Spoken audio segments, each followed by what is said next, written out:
అందరికీ నమస్తే. నేను మీ జానులిరి. 2 రోజుల నుంచి జరుగుతున్న దాని గురించి నాకు కోపం ఆగక మా యూనియన్ కూడా నేను చెప్పకుండా నేను రియాక్ట్ అయ్యాను. ఎందుకంటే నేను చాలా ఇయర్స్ నుంచి ఫోక్ ఇండస్ట్రీలో ఉన్నా. నేను ఈరోజు తింటున్నా అంటే ఫోక్ ఇండస్ట్రీ వల్లనే. వీళ్ళందరూ కూడా మనం ఉండకూడదు, కొత్త వాళ్ళని అందరూ తీసుకురావాలి, ఛాన్సెస్ ఇవ్వాలని చెప్పి మేము చాలామందికి ఛాన్సెస్ ఇస్తున్నారు. చాలా మంచి డాన్సర్స్, కోరియోగ్రాఫర్స్ అందరూ వచ్చి ఒక యూనియన్ ఏర్పాటు చేసుకొని జానపదాన్ని కాపాడుకుంటున్నారు.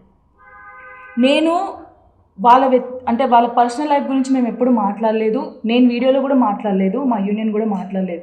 ఇక్కడ మేము బాధపడేది ఏంటంటే ఫోక్ ఇండస్ట్రీ మీద రుద్దకండి ప్లీజ్. ఎందుకంటే ఇది చాలా మన ఫోక్ అంటేనే అందరూ చాలామంది కొంచెం చిన్న చూపు ఉండే. ఇప్పుడు అది సినిమాలలో కూడా మన ఫోక్ సాంగ్స్ పెట్టుకుంటున్నారు అంటే చాలా హ్యాపీగా ఉంది. మా అందరికీ ఒక రెస్పెక్ట్ పెరిగింది మనకి. దీంతో రుద్దొద్దు అని చెప్పేసి అడుగుతున్నా అంతే.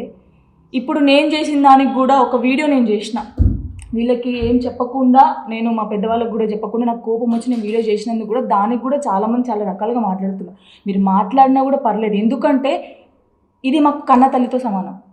మా కన్న తల్లిని ఎవరేమైనా అంటే మేము ఊరుకోము. మీరు ఏం మాట్లాడుకున్నా పర్లేదు. బట్ ఫోక్ ఇండస్ట్రీని మాత్రం అన్ని విషయాలకి ఏం జరిగినా కూడా ఫోక్ ఇండస్ట్రీలో జరిగింది ఫోక్ ఇండస్ట్రీ మొత్తానికి సంబంధించిందంటే కాదు. ఎవరి పర్సనల్ వాళ్ళకు ఉంటుంది, కానీ ఫోక్ ఇండస్ట్రీ మీద రుద్దకండి. Thank you. అది వాళ్ళ వ్యక్తిగత విషయాలు. బయట ఉన్న సోషల్ మీడియా వాళ్ళు వీళ్ళందరూ కలిసి అందరికీ ఒకటే రిక్వెస్ట్ చేస్తున్నా, ఆయన హెచ్చరిస్తున్నా, ప్లీజ్ దయచేసి ఫోక్ ఇండస్ట్రీ గురించి తప్పుగా మాట్లాడొద్దు.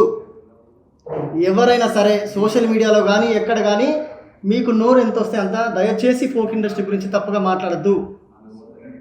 కొంతమందికి కొన్ని వేల మందికి జీవితం ఇచ్చిన ఫోక్ గురించి, కొంత 100 మందికి కొంత వేల మందికి జీవితాన్ని ఇచ్చిన ఫోక్ గురించి తప్పుగా మాట్లాడద్దు ప్లీజ్. దయచేసి తెలిస్తే మాట్లాడింది 2 చేతులు ఎత్తి నమస్కరిస్తున్నా. దయచేసి ఫోక్ గురించి తప్పుగా మాట్లాడద్దు, ఫోక్ ఇండస్ట్రీ గురించి తప్పుగా మాట్లాడద్దు. ఈరోజు ప్రపంచ స్థాయిలో ఒక 900 మిలియన్స్ దాకా ఫోక్ పోయింది.